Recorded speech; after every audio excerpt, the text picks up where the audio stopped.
नमस्कार, मैं प्रभात रंजन मिश्रा और आप देख रहे हैं नेशन लाइव। इस कोरोना महामारी में लाखों लोगों को अपनी रोजगार की और आय के स्रोत की चिंता हो रही है, अपनी कमाई की चिंता हो रही है, धन की चिंता हो रही है। वजह, जो धन बचा हुआ है वो आज नहीं तो कल समाप्त ज़रूर होगा। दूसरी बड़ी चीज़, क्या इस महामारी के बाद उनकी नौकरी बचेगी या नहीं बचेगी। ज़्यादातर खतरा अनऑर्गेनाइज सेक्टर यानी कि असंगठित क्षेत्रों में देखने को मिल रहा है, लेकिन एक और बहुत बड़ा खतरा है जिससे हमें और आपको अवगत ज़रूर होना चाहिए। देश भर में, यहाँ तक कि महानगरों में, दिल्ली, मुंबई जैसे बड़े बड़े शहरों में लाखों लोग अपने परिवार का भरण पोषण ट्यूशन पढ़ा के करते थे। अब ट्यूशन इंडस्ट्री भी बंद है। लोगों को जो कोचिंग्स में पढ़ाते थे, लोग जो लोगों के घरों पे जाके ट्यूशन्स देते थे, वो पूरी तरीके से ठप है। ऐसे में उन परिवारों की चिंता भी सरकार को करनी चाहिए जो पूरी तरीके से ट्यूशन्स पे डिपेंडेंट थे। अब क्या वजह है कि इस फील्ड को लेके हम ज़्यादा चिंतित हैं? पहली वजह यह है कि ये भी अनऑर्गेनाइज सेक्टर जैसी ही एक फील्ड है। यहाँ पे जो लोग पढ़ाते हैं वो भी आप इसी तरीके से तुलना करें कि डेली पढ़ाते हैं, उससे डेली उनको इनकम मिलती है और वो डेली ही उस पैसे को खर्च करते हैं।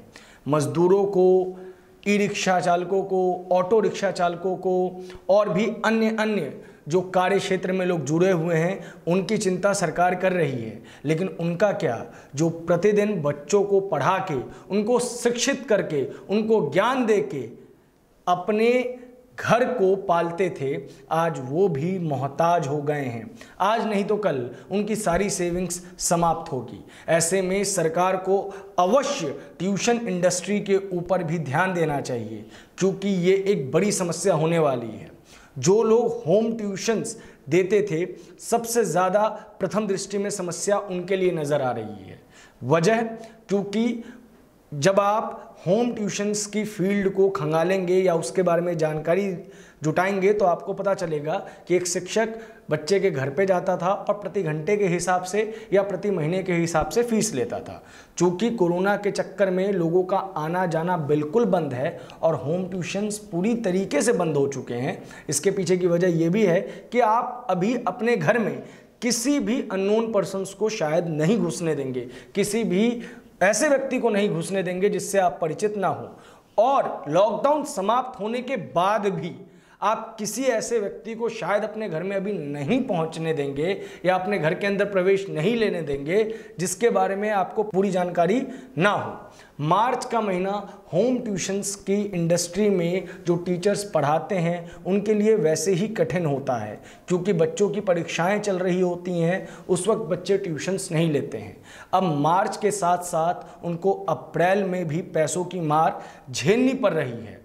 कोई भी व्यक्ति इन लोगों के लिए बात नहीं कर रहा है, जो कि बड़ी समस्या है। आप इसको भी असंगठित क्षेत्र के लोग ही मानेंगे। ये भले ही मजदूर नहीं हैं, लेकिन इनकी आय का स्रोत भी मजदूरों की तरह ही है। ऐसे में होम ट्यूशन्स पढ़ाने वाले टीचर्स के लिए सरकार को कुछ सुविधा अवश्य करनी चाहिए। दूसरी, छोटे लेवल के कोचिंग सेंटर्स। सागरपुर द्वारका का एक बहुत छोटा सा इलाका है और उस छोटे से इलाके में सैकड़ों इंस्टीट्यूट्स हैं। उत्तम नगर, लक्ष्मी नगर और आपके आसपास भी ऐसे छोटे बड़े बहुत सारे इंस्टीट्यूशंस हैं। सोचिए, उन्हें मार्च का और अप्रैल का दोनों महीने का किराया देना है। एक इंस्टीट्यूट में अमूमन 5 से 15 यानी कि 5 से लेकर 15 टीचर्स तक पढ़ाते हैं, जो प्रति महीने बच्चे से फीस लेते हैं। अब उनकी फीस यानी कि आय का स्रोत भी पूरी तरीके से नष्ट हो चुका है, बंद हो चुका है। ये लोग भी कहीं पे रजिस्टर्ड नहीं हैं, ये शायद अपनी संस्था में भी रजिस्टर्ड नहीं है। क्योंकि भारत में कोचिंग सेंटर खोलने के लिए सिर्फ और सिर्फ आपको ज्ञान चाहिए, सिर्फ और सिर्फ एक ब्लैक बोर्ड या वाइट बोर्ड और एक मार्कर चाहिए, तो कोई भी इंस्टीट्यूट खोल लेता है और अपनी जीवन उससे निकलने वाली आमदनी से चलाता है। आज वो पूरी तरीके से बंद हो चुका है। शायद कुछ एक इंस्टीट्यूट ही होंगे जो बड़े लेवल पे हैं, वही रजिस्टर्ड हैं। ट्यूशन जो लोग पढ़ाते हैं कोचिंग सेंटर्स में जाके, उनकी आमदनी का तरीका अगर आप खंगालेंगे तो आपको पता चलेगा कि वो कमीशन यानी कि परसेंटेज पे पढ़ाते हैं। अगर एक बच्चे ने 700 रुपये फीस दी है तो वो उसका 30 से 40% इंस्टीट्यूशन को देता है और बाकी जो है वो उसकी खुद की आमदनी होती है। यहाँ पे एक भी व्यक्ति शायद सैलरी पे नहीं होता सिवाय रिसेप्शन या कुछ अन्य नेसेसरी काम करने वाले लोगों के। ऐसे में इन शिक्षकों के ऊपर भी कोरोना ने बहुत बड़ी मार डाली है, बहुत बड़ी समस्या इनके लिए भी उत्पन्न कर दी है।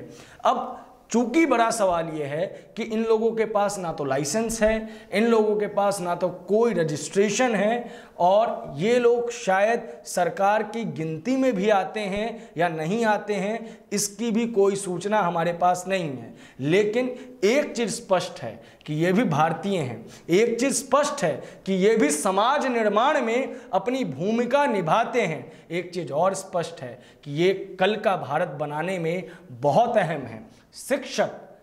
शिक्षक कोई साधारण व्यक्ति नहीं होता, चाहे वो स्कूल में पढ़ाने वाला हो, चाहे वो कॉलेज में पढ़ाने वाला हो, चाहे वो किसी कोचिंग इंस्टीट्यूट में पढ़ाने वाला हो, चाहे आपके बच्चे को आपके घर पे पढ़ाने वाला हो। शिक्षक कभी साधारण नहीं हो सकता। उसकी एक गोद में विनाश तो एक गोद में निर्माण पल रहा होता है।